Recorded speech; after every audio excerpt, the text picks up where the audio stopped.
ओमानच्या किनाऱ्याजवळ 10 जून 2026 रोजी घडलेली एक धक्कादायक घटना संपूर्ण जगाचे लक्ष वेधून घेत आहे. भारतीय नागरिक असलेल्या 24 खलाशांसह प्रवास करणाऱ्या एमटी सेट्टेबलो या व्यापारी तेलवाहू जहाजावर हल्ला झाला आणि या हल्ल्यानंतर 21 भारतीयांची सुटका करण्यात आली असली तरी 3 भारतीय खलाशी अद्याप बेपत्ता आहेत. या घटनेमुळे भारत, अमेरिका, ओमान आणि संपूर्ण पश्चिम आशियामध्ये मोठी खळबळ उडाली आहे. भारत सरकारने या हल्ल्याचा तीव्र निषेध नोंदवला असून अमेरिकेकडे अधिकृत निषेधही नोंदवला आहे. या संपूर्ण प्रकरणामागे नेमकं काय घडलं? जहाज कुठे जात होतं? हल्ला कोणी केला? 3 भारतीय कसे बेपत्ता झाले? आणि या घटनेचे आंतरराष्ट्रीय परिणाम काय होऊ शकतात? याचा सविस्तर आढावा आपण घेणार आहोत. नमस्कार, मी किशोरी खांडेकर आणि तुम्ही पाहताय अनफिल्टर्ड महाराष्ट्र. सुरुवात करूया त्या प्रदेशापासून जिथे ही घटना घडली. ओमानचा किनारा आणि हॉर्मुझची सामुद्रधुनी हा जगातील सर्वात महत्त्वाचा सागरी व्यापार मार्ग मानला जातो. जगभरातील तेल व्यापाराचा मोठा हिस्सा याच मार्गातून जातो. Saudi Arabia, UAE, Kuwait, Iraq आणि इराणमधून निघणारे लाखो बॅरेल तेल या समुद्री मार्गातून जगभर पोहोचते. त्यामुळे या भागातील कोणताही लष्करी घटना जागतिक अर्थव्यवस्थेवर परिणाम करू शकते. गेल्या काही महिन्यांपासून इराण, इस्रायल आणि अमेरिकेमधील वाढत्या संघर्षामुळे या समुद्री मार्गावर तणाव वाढला आहे. आंतरराष्ट्रीय समुद्री संघटना अर्थात IMO च्या माहितीनुसार फेब्रुवारी 2026 पासून या परिसरात व्यापारी जहाजांवर 43हून अधिक हल्ले झाल्याची नोंद आहे. याच पार्श्वभूमीवर 10 जून 2026 रोजी पालाव ध्वजाखाली नोंदणीकृत एमटी सेट्टेबलो हे तेलवाहू जहाज ओमानच्या सोहार किनाऱ्याजवळून प्रवास करत होते. जहाजावर एकूण 28 कर्मचारी होते, त्यापैकी 24 भारतीय नागरिक होते. जहाज आपल्या नियमित व्यापारी मार्गावर होते. सुरुवातीला सर्व काही सुरळीत होते, मात्र काही वेळात जहाजातून आपत्कालीन संदेश प्रसारित करण्यात आला. या संदेशात जहाजाच्या इंजिन रूमला क्षेपणास्त्राचा फटका बसल्याची माहिती देण्यात आली. या हल्ल्यानंतर जहाजामध्ये आग लागली आणि परिस्थिती गंभीर बनली. हल्ल्यानंतर काही मिनिटातच समुद्रात गोंधळ उडाला. जहाजातील अनेक खलाशांनी जीव वाचवण्यासाठी आपत्कालीन उपाययोजना सुरू केल्या. आग वाढत होती आणि जहाजाचा मागील भाग गंभीररित्या नुकसानग्रस्त झाला होता. जहाजातून मदतीसाठी संदेश पाठवण्यात आला. त्यानंतर ओमानच्या तटरक्षक दलाने, बचाव यंत्रणांनी आणि इतर जहाजांनी शोध व बचाव मोहीम सुरू केली. या मोहिमेदरम्यान 21 भारतीय खलाशांना सुरक्षित बाहेर काढण्यात यश आले.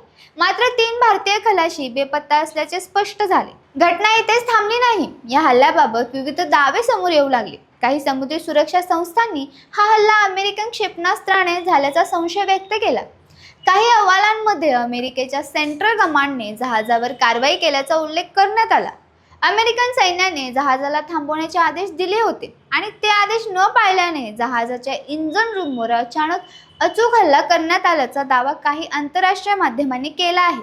मात्र या दाव्यांबाबत सर्व बाजूंनी अधिकृत आणि पूर्ण माहिती अद्याप उपलब्ध नाही. भारतात ही बातमी समोर येताच परराष्ट्र मंत्रालयाने तातडीने प्रतिक्रिया दिली. मंत्रालयाने स्पष्ट शब्दात सांगितले की ओमानच्या किनाऱ्याजवळ व्यापारी जहाज सेट्टेबलोवर झालेल्या हल्ल्याचा भारत निषेध करतो. जहाजावरील 24 भारतीयांपैकी 21 जणांची सुटका झाली असून 3 भारतीय अजूनही बेपत्ता आहेत. ओमानमधील भारतीय दूतावास स्थानिक अधिकाऱ्यांच्या संपर्कात असून शोध मोहीम सुरू असल्याचेही सांगण्यात आले. भारताने केवळ निवेदन देऊन थांबण्याचा मार्ग स्वीकारला नाही. या घटनेनंतर भारत सरकारने अमेरिकेचे कार्यवाहक राजदूत जेसन मिक्स यांना बोलवून अधिकृत निषेध नोंदवला. परराष्ट्र मंत्रालयातील वरिष्ठ अधिकाऱ्यांनी अमेरिकेकडे भारतीय नागरिकांच्या सुरक्षेबाबत गंभीर चिंता व्यक्त केली. भारत अमेरिकेच्या संबंधांच्या दृष्टीने हे एक महत्त्वाचे पाऊल मानले जात आहे, कारण सामान्यतः अशा प्रकारच्या घटनांमध्ये भारत संयमित भूमिका घेतो. मात्र भारतीय खलाशांच्या जीवितात धोका निर्माण झाल्यामुळे भारताने थेट राजनैतिक हस्तक्षेप केला. भारतीय परराष्ट्र मंत्रालयाने या घटनेला व्यापक पश्चिम आशियाई संघर्षाशी जोडले. मंत्रालयाने म्हणले की या प्रदेशात जहाजांवर सातत्याने होणारे हल्ले अत्यंत चिंताजनक आहेत आणि हे सुरू असलेल्या संघर्षाचे थेट परिणाम आहेत. मंत्रालयाने सर्व पक्षांना तणाव कमी करण्याचे आवाहन केले. तसेच व्यापारी जहाजे आणि नागरी पायाभूत सुविधांना लक्ष्य करणे तातडीने थांबवण्याची मागणी केली. या घटनेचा आणखी एक महत्त्वाचा पैलू म्हणजे 2 दिवसांपूर्वी घडलेली तत्सम घटना. 8 जून रोजी एमटी मॅरिविक्स नावाच्या दुसऱ्या जहाजावर हल्ला झाला होता. त्या जहाजावरही 24 भारतीय खलाशी होते. मात्र त्यावेळी सर्व भारतीयांची सुरक्षित सुटका करण्यात यश आले होते. त्यामुळे 2 दिवसांच्या अंतरात भारतीय खलाशांसह 2 जहाजांवर हल्ले होणे ही अत्यंत गंभीर बाब मानली जात आहे. आता प्रश्न उपस्थित होतो की या जहाजांवर भारतीय खलाशी इतक्या मोठ्या प्रमाणात का असतात? याचे उत्तर जागतिक सागरी उद्योगात दडलेले आहे. जगभरातील व्यापारी जहाजांवर भारतीय खलाशी मोठ्या प्रमाणात कार्यरत आहेत.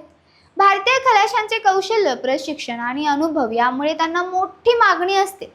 हजारो भारतीय नागरिक दरवर्षी समुद्र व्यापार क्षेत्रात रोजगारासाठी परदेशी जहाजांवर काम करतात. त्यामुळे जगातील कोणत्याही समुद्री संघर्षाचा परिणाम भारतीयांवर होण्याची शक्यता असते. एमटी सेट्टेबलो हे जहाज पालाऊ ध्वजाखाली नोंदणीकृत होते. अनेक व्यापारी जहाजे तथाकथित फ्लॅग ऑफ कन्व्हियन्स अर्थात सोयीस्कर नोंदणी प्रणालीचा वापर करतात. यामध्ये जहाज एका देशाच्या ध्वजाखाली नोंदवले जाते, परंतु त्याचे मालक, कर्मचारी आणि ऑपरेशन्स इतर देशातील असू शकतात. त्यामुळे जहाज पावलाऊच्या ध्वजाखाली असले तरी त्यावरील बहुसंख्य कर्मचारी भारतीय होते. या घटनेनंतर आंतरराष्ट्रीय समुद्री संघटनेने देखील तीव्र चिंता व्यक्त केली. IMOचे महासचिव यांनी या हल्ल्याचा निषेध करत सांगितले की समुद्री कर्मचाऱ्यांच्या जीविताला धोका निर्माण करणारी कोणतीही कृती अस्वीकार्य आहे.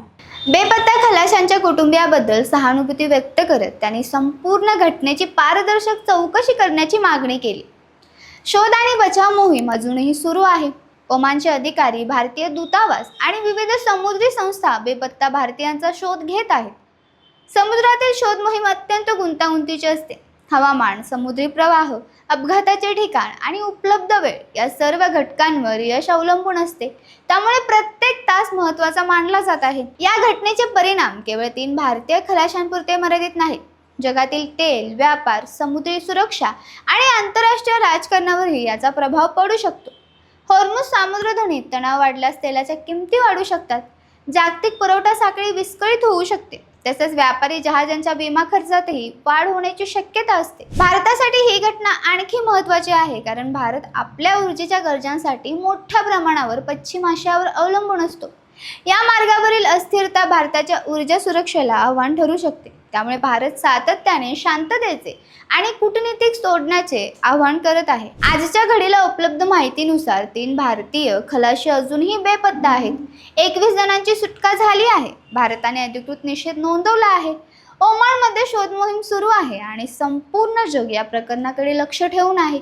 या घटनेमुळे पुन्हा एकदा हे स्पष्ट झाले आहे की पश्चिम आशियातील संघर्षाचा फटका केवळ संबंधित देशांनाच बसत नाही, तर हजारो निरपराध खलाशी, व्यापारी आणि नागरिक देखील त्याचे बळी ठरतात. आगामी काही दिवसात शोध मोहीम, चौकशी अहवाल आणि संबंधित देशाच्या अधिकृत प्रतिक्रियांमधून आणखी महत्त्वाची माहिती समोर येण्याची शक्यता आहे. मात्र सध्या संपूर्ण भारताची नजर त्या 3 बेपत्ता भारतीय खलाशांवर आहे, ज्यांच्या सुरक्षित परतीसाठी त्यांचे कुटुंब, सरकार आणि संपूर्ण देश प्रार्थना करत आहे. ही घटना केवळ एका जहाजावरील हल्ल्याची कथा नाही, तर ती जागतिक संघर्ष, समुद्री सुरक्षा, भारतीय खलाशांचे योगदान आणि आंतरराष्ट्रीय राजकारणाच्या गुंतागुंतीचे जिवंत उदाहरण आहे. आणि म्हणूनच ओमानच्या किनाऱ्याजवळ घडलेली ही घटना आगामी काळात जागतिक पातळीवरील एक महत्त्वाचा संदर्भ बिंदू ठरवणार आहे. तुम्हाला जर ही माहिती आवडली असेल तर चॅनेलला लाईक करा, शेअर करा आणि सबस्क्राईब करायला विसरू नका. धन्यवाद.